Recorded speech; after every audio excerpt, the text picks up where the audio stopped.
Hello everyone, कैसे हैं आप सभी। स्वागत है आप सभी का आपके अपने channel study blog with Shivendra पर। आज इस वीडियो में हम आप सभी को बताएंगे AIB 19 का सिलेबस क्या होगा।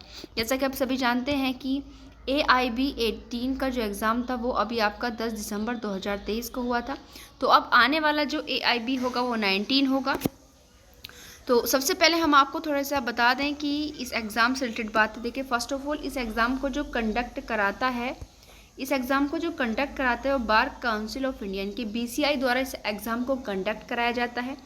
इस एग्ज़ाम को कौन पर्सन दे सकता है। देखिए, जिसने 3 ईयर या फिर 5 ईयर LLB जिस व्यक्ति ने की होगी वो ही इस एग्ज़ाम में अपीयर हो सकता है, बट डायरेक्ट नहीं, जब तक उसने अपना जो स्टेट बार काउंसिल होगी, जो उसकी स्टेट बार काउंसिल होगी, उसमें क्या नहीं कराया है, अपना रजिस्ट्रेशन नहीं करा लिया है। स्टेट बार काउंसिल में सबसे पहले अपना रजिस्ट्रेशन कराइए, उसके बाद विद इन 2 ईयर्स, जब आपने रजिस्ट्रेशन करा लिया, विद इन 2 ईयर्स आपको AIBE एग्ज़ाम देना पड़ता है, तभी आपको कोर्ट ऑफ प्रैक्टिस नंबर दिया जाता है। ये बात ध्यान रखिएगा। और साथ ही साथ मेनली देखिए, यहाँ पर मोस्टली 2 ईयर्स का टाइम है, बट ऐसा कोई अटैम्प्ट नहीं है कि अगर आपने पहला वाला AIB आप क्लियर नहीं कर पाए हो तो आप बाद में नहीं दे पाओगे। ये नॉर्मली चीज़ें हैं। और मोस्टली देखिए, जो AIBE 18 आया था, इसमें जो कट ऑफ रखी थी BCI के द्वारा वो जनरल और जो OBC कैटेगरी थी उनकी थी 45 एंड जो SC और ST थे उनकी थी 40%। अब से पहले क्या होती थी कि जनरल और OBC 40 और SC ST के लिए 35 मार्क्स थे, बट इस बार क्या कर दिया है, बढ़ा दी गई है। बट मेनली आप लोग देख रहे होंगे कि वो 42 एंड 37 39 के आसपास क्यों बैठे, क्योंकि वहाँ पर एग्ज़ाम के अंदर जो क्वेश्चन गलत थे उनको वहाँ से रिमूव कर दिया, इसलिए उतनी ही कट ऑफ को वहाँ से कम कर दिया गया है। इसके साथ ही इस एग्ज़ाम में जो है आपके 100 क्वेश्चन आते हैं, 1 मार्क्स का प्रत्येक क्वेश्चन होता है। और सबसे बड़ी बात, नो नेगेटिव मार्किंग इस एग्ज़ाम के अंतर्गत नहीं होती है। ठीक है। दूसरी बात क्या है, देखिए यहाँ पर कि इसमें जो समय दिया जाता है वो आपको 3.5 घंटे का जो है वहाँ पर टाइम दिया जाता है। इतना टाइम क्यों दिया जाता है, क्योंकि अगर अब देखा जाए, देखिए पहले ओपन बुक था, आप अपना कोई भी नोट्स वगैरह ले जा सकते थे, बट अब क्या है, अब ये ओपन बेयर एक्ट है, ओनली आप बुक नहीं ले जा सकते। बट शुरुआत में जो ओपन बुक को बंद किया था उसके बाद जो स्टूडेंट्स थे वो मोस्टली ऐसे बेयर एक्ट ले जा सकते थे जिस पर उन्होंने अपने हैंडराइटिंग नोट्स लिख दिया। मोस्टली आप हो, मैं हो, कोई भी कॉम्पिटिटर स्टूडेंट हो, करता क्या है, देखिए कि साथ के साथ कोई केस लॉज याद आया, कोई हमें सेक्शन लिंक करना है तो वहीं के वहीं लिख देते हैं। बेयर एक्ट में इंपॉर्टेंट चीज़ होती है वो भी हम वहीं पर नोट डाउन कर लेते हैं, क्योंकि अलग चीज़ें कभी लिख देते हैं भूल जाते हैं। बट स्टार्टिंग में तो वो यूज़ कर लिए थे, बट इस बार जो AIBE 18 हुआ है उसमें बहुत ज़्यादा कठोरता बरती गई है, और जिस भी स्टूडेंट्स के बेयर एक्ट पर कोई भी चीज़ मार्क थी, कोई भी चीज़ रिटन हुई थी, उसको वहाँ पर एक्सेप्ट नहीं किया गया, उसको स्टूडेंट अपने साथ एग्ज़ाम हॉल में अंदर नहीं ले जाया गया। और आप लोगों ने देखा होगा, जिसने भी एग्ज़ाम दिया है 18 वाला, इस बार बहुत कम ही व्यक्ति, जो स्टूडेंट्स हैं, जो एडवोकेट्स हैं, वो क्या सफल हो पाए हैं AIB 18 एग्ज़ाम के अंदर, क्योंकि कठोरता बहुत ही, मोस्टली कुछ स्टूडेंट्स को नहीं मालूम था कि बिल्कुल जो है साफ बेयर एक्ट होने चाहिए। कुछ ऐसे स्टूडेंट्स थे, कुछ या काफ़ी मात्रा में थे, जो कि अपने पुराने ओल्ड बेयर एक्ट साथ लेकर गए थे और उनको वहाँ अंदर वो नहीं ले जाने दिए गए थे। दूसरी बात देखिए, सिलेबस पर जाने से पहले हम आपको और ये बता दें कि अगर कोई भी ऐसा व्यक्ति जो केवल बेयर एक्ट पर ये डिपेंड हो कि भाई ओपन बेयर एक्ट है, नए परचेज कर लेंगे और वहाँ जाकर सीधा कर देंगे, प्रिपरेशन क्या करनी है, तो ये बात मेरी ध्यान से सुन लीजिएगा। 100 नंबर का एग्जाम है, 3.5 घंटे का समय देखिए मेनली इसीलिए दिया जा रहा है क्योंकि वहाँ पर देखिए क्वेश्चन थोड़ा लेंथी आता है ताकि आप समझ सको। ठीक है, तो उसको समझने में भी वक्त चाहिए। साथ ही ओपन बेयर एक्ट तो सिंपल सी बात है, आपको बेयर एक्ट में क्वेश्चन को सर्च करने में टाइम लगेगा, तो इसीलिए वहाँ पर वक्त जो है दिया जाता है। पर यदि आप सोचिए, आपने पहले 4 से 5 बार बेयर एक्ट को रीड आउट नहीं किया है तो आप क्वेश्चन कैसे सर्च करेंगे। तो ये गलती आप में से कोई भी मत कीजिएगा कि न्यू बेरेक्ट खरीदते हैं और सीधे जाकर वहीं पर जो है खोल के देख लेंगे कि कौन सा क्वेश्चन कहाँ है। जब तक बेरेक्ट आप अपनी आंखों से नहीं पढ़ेंगे तब तक आप उसको रीड आउट नहीं कर लेंगे।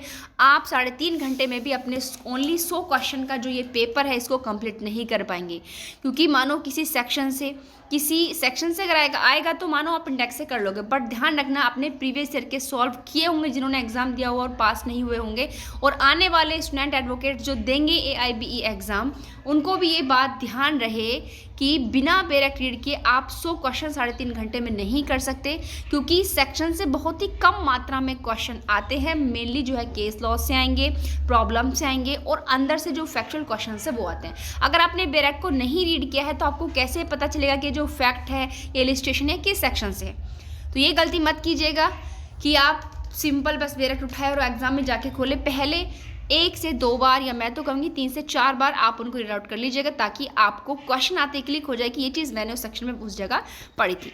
तो ये तो थी एग्जाम से संबंधित आप सभी के लिए इंपॉर्टेंट चीज़ें। आइए अब शुरू करते हैं सिलेबस के बारे में, क्या क्या सिलेबस में कौन कौन से सब्जेक्ट हैं।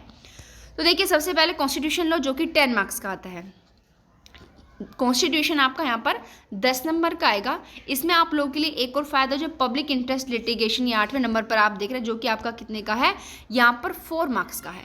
यानी कि क्योंकि आप जानते हैं PIL से संबंधित जो चीज़ें हैं वो कॉन्स्टिट्यूशन में इंक्लूड कर ली जाते हैं, जैसे आर्टिकल जो है आपका 21 हो गया, आर्टिकल 32 हो गया, ठीक है, और आर्टिकल आपका 22 जो है 6 हो गया। यहीं से मोस्टली PIL वगैरह के क्वेश्चंस केसेस के थ्रू इंक्लूड होते रहते हैं। तो ये आपका देखा जाए तो कॉन्स्टिट्यूशन अगर आप अच्छे से प्रिपेयर करेंगे विद केस लॉस तो वहीं से निकल करके आ जाता है, ठीक है।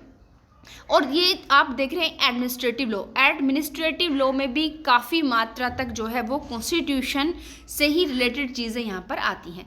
तो देखा जाए तो 10 नंबर का जो है आपका कॉन्स्टिट्यूशन लॉ हो गया, 4 नंबर का आपका वहाँ पर पब्लिक इंटरेस्ट लिटिगेशन हो गया, और देखिए ये आपका कितने का है, 3 मार्क्स का जो है यहाँ पर आपका एडमिनिस्ट्रेशन लॉ हो गया।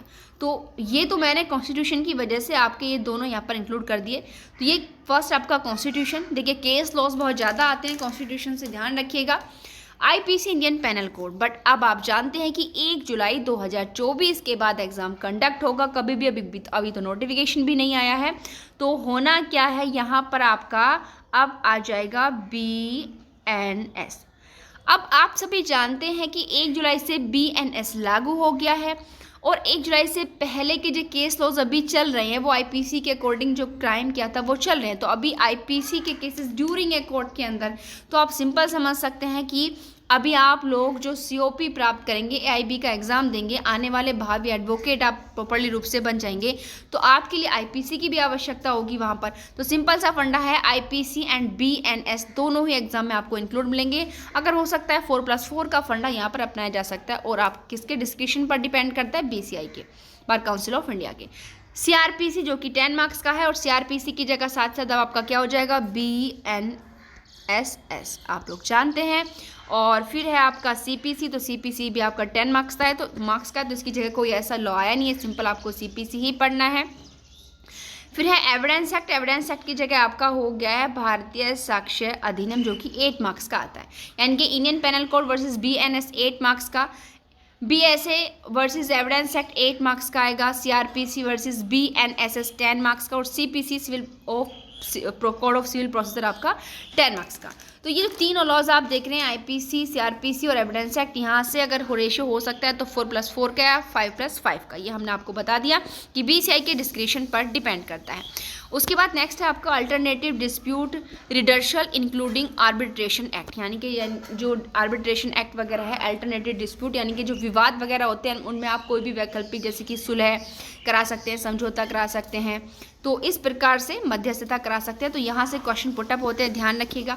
फैमिली लॉ में आपके 2 सब्जेक्ट इंक्लूड हो गए हैं, मुस्लिम लॉ एंड हिंदू लॉ। तो यहाँ फैमिली लॉ लिखा है, बट सब्जेक्ट कितने हो गए, ये 2 सब्जेक्ट यहाँ पर आपके हो गए हैं। नेक्स्ट देखते हैं पब्लिक इंटरेस्ट लिटिगेशन 4 मार्क्स का, एडमिनिस्ट्रेशन लॉ 4 मार्क्स का, यहाँ पर हमने आपको 3 मार्क्स का बता दिया है। नेक्स्ट है professional ethics and case of professional misconduct under bar council of India rules, यानी कि जिसमें मोस्टली हम कह देते हैं कि एडवोकेट्स एक्ट जो है इंक्लूड होता है। तो ये भी आपका 4 नंबर का आता है। कंपनी लॉ यहाँ पर 2 मार्क्स का आएगा, एनवायरमेंटल लॉ 2 नंबर का आएगा। ध्यान रखिएगा यहाँ से इन एक्टों से आप सेक्शन भूल जाइए, यहाँ से मोस्टली वो problem based question put up करके देते हैं। साइबर लॉ से भी 2 क्वेश्चन आपके पूछे जाएंगे, labour and industrial law 4 marks का।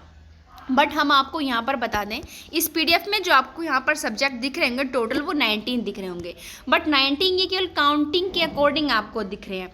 अगर आप इसको तोड़ के देखेंगे ना, जैसे अभी हमने यहाँ पर क्या देखा, लेबर एंड इंडस्ट्रियल लॉ जो कि 4 मार्क्स का है, बट आप सभी ने ड्यूरिंग एलएलबी पढ़ा होगा लेबर एंड इंडस्ट्रियल लॉ के अंतर्गत कितने सारे एक्ट जो इंक्लूड किए गए हैं।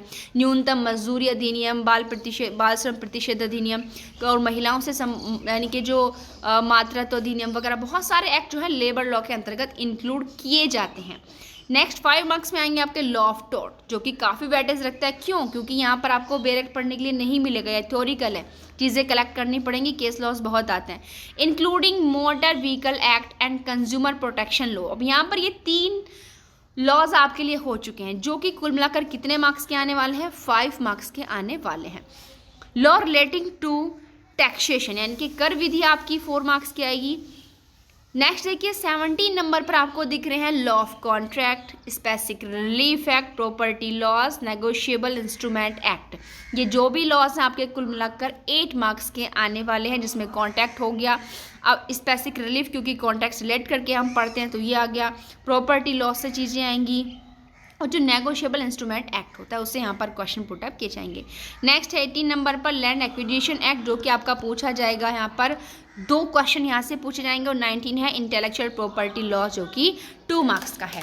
तो देखिए अगर हम नॉर्मली इस काउंटिंग के अकॉर्डिंग यहाँ पर देखें तो 19 सब्जेक्ट बैठ रहे हैं, 19 सब्जेक्ट बैठ रहे हैं, बट अगर सब्जेक्टों को अलग अलग करके देखो तो लगभग 30 के आसपास यहाँ पर जो है सब्जेक्ट जो हैं पूछे जाते हैं। ठीक है, तो बिल्कुल भी इस चीज़ पर डिपेंड मत रहिएगा कि हम बेरेक्ट लेकर जाएंगे वहीं तुरंत बेरेक्ट के अंतर्गत देख लेंगे, ये गलती कभी मत कीजिएगा।